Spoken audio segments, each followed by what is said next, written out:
Okay,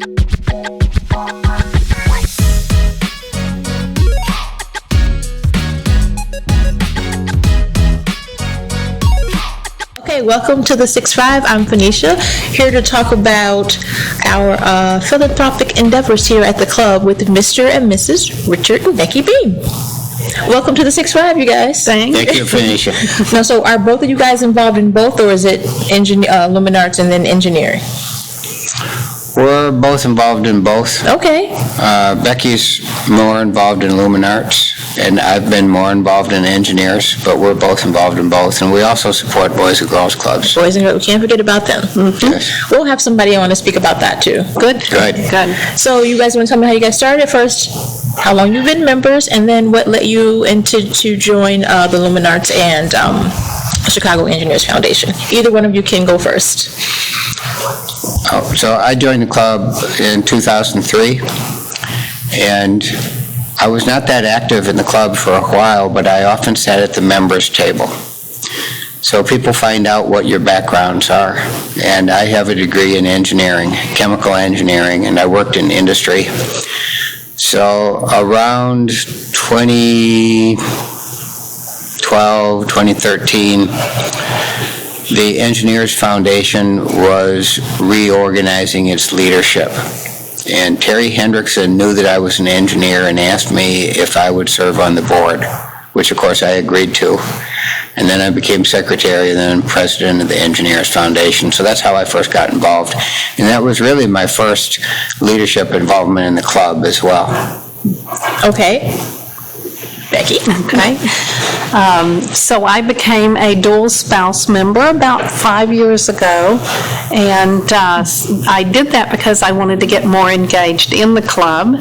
I was retiring from work, and so I wanted to have more opportunities here. And so I became engaged in several things here, but I was asked if I would like to be a part of the Lumen Arts Cultural Foundation Board. And I said, well, tell me about it and what it would involve. Mm-hmm. And I knew it involved students, and I was a high school math and computer science teacher, and so anything with students, I'm all for. So I liked the Chicago Engineers Foundation because that was all about the students, and so they introduced me to Lumen Arts and the young artists and all the different creative work that they do.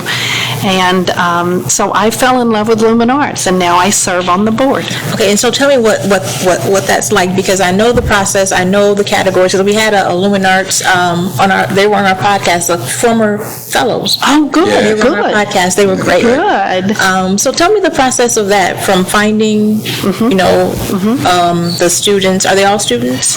Well, some of them have graduated. Okay. So they find out that we have a lot of networks that we are associated with, that they find out about these fellowships and hear about from other students that they know and other graduates. So they find out that we have these fellowships that we give in several different areas of art, and we do that through applications. They have to apply first, and then there's the select ones from the applications and the early interviews, and then they actually compete in each of the different areas. And we were just at the jazz competition last week. We hear them practicing on the ninth floor. Wonderful, wonderful. They go down. Well, it was fabulous. The 6 that had made it to that competition each played 3 selections on their instruments, and then 3 were chosen to receive fellowships from Lumen Arts. And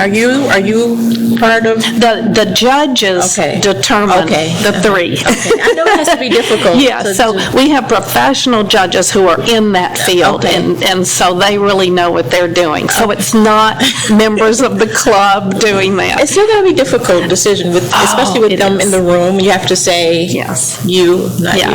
Yes.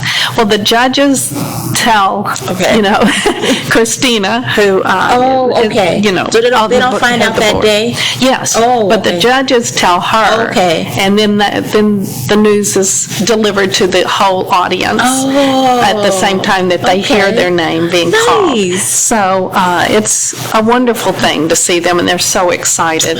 And so it really encourages them to continue and helps them continue in their work. Yep, and we have them in Cafe One sometimes for events to show off, showcase their skills. And I think there's another one in June coming up, a jazz event in Cafe One. That's correct.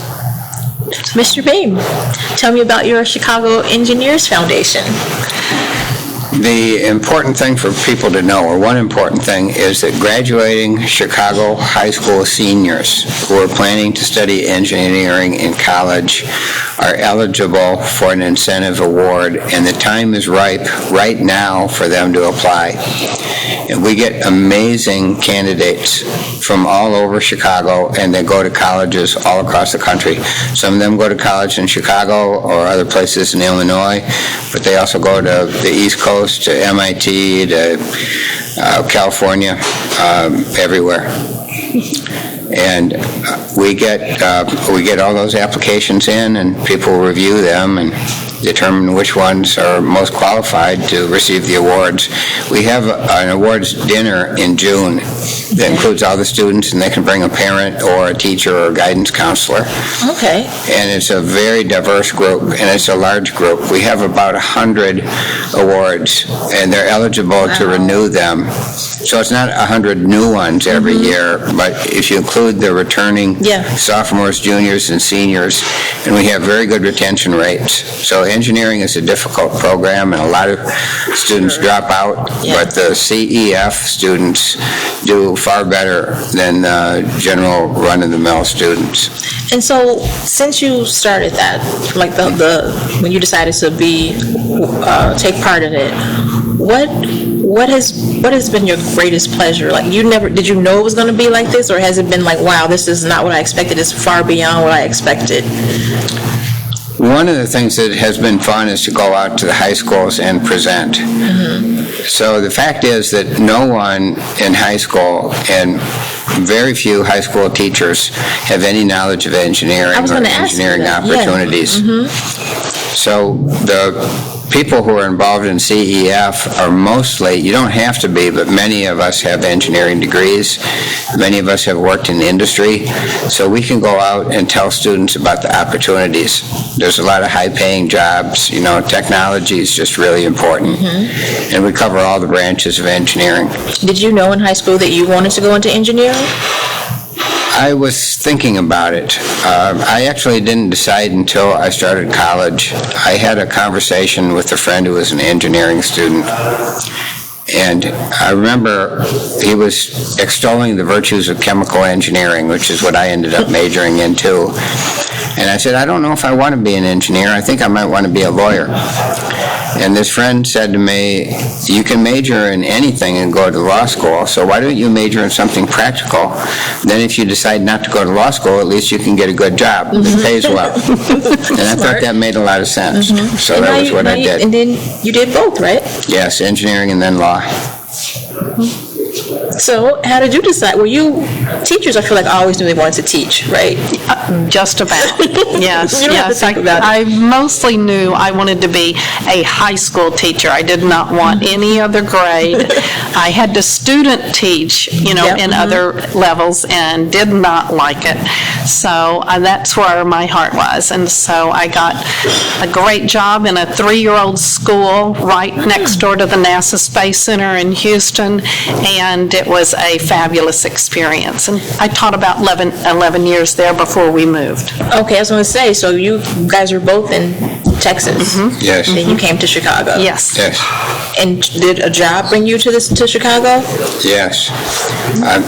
When I received my law degree, I had an opportunity to clerk for a federal appeals judge in Washington, D.C., and Becky and I decided to take that opportunity, so we were in D.C. for 2 years. And Chicago is a major center for everything, and you have to be good here, or you have to become good to do well in Chicago. So we were attracted to Chicago because I'm originally from the Midwest. I still had family in the area, and it's just a great city, and it's easy to get everywhere. Everywhere in the world, certainly everywhere in the country. Absolutely. And so before I let you guys go, this has been very informational. I just want to know, I see you guys at the club all the time. Do you have besides homecoming? A favorite event or activity that happens here at the club that you like going to, being a part of? Well, I can say that right now I'm serving on the nominating committee. Oh, that's right. And that has been really rewarding, meeting really interesting people, highly qualified people that love the club, both to consider for positions on the board or officers, and then to talk with people who have insights as to who else might be a good leader. So we just have a lot of amazing people. We do. And finally, if you were going to tell your friends about the Union League Club, how would you describe our club to someone outside the club?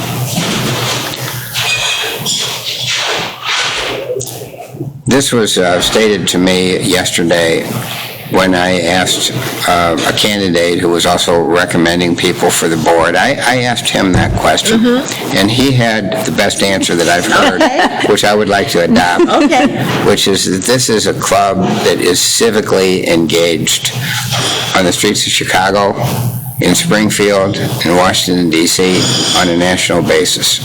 So it is a social club. It was founded really on civic principles, and that still underlies the club. And the charitable foundations are really unique. That's right. Nick, did you want to end with something? I encourage everyone to look into the foundations. We've been a part of all three. They are all wonderful and offer so many different avenues for us to become more engaged in our club and in the work of our club. And so I really encourage you look into the three foundation and find one and try it out. Perfect way to end our podcast. Thank you, Richard. Thank you, Becky, so much for joining me. Again, we have the Boys and Girls Club, we have the Chicago Engineers Foundation, and we have the Luminarts Foundation. Be a part of either one. Oh, That's right. Thank you. This has been another episode of the 6-5 Podcast, and I'll see you next time. Thank you, Phoenicia. thank you. Thank you.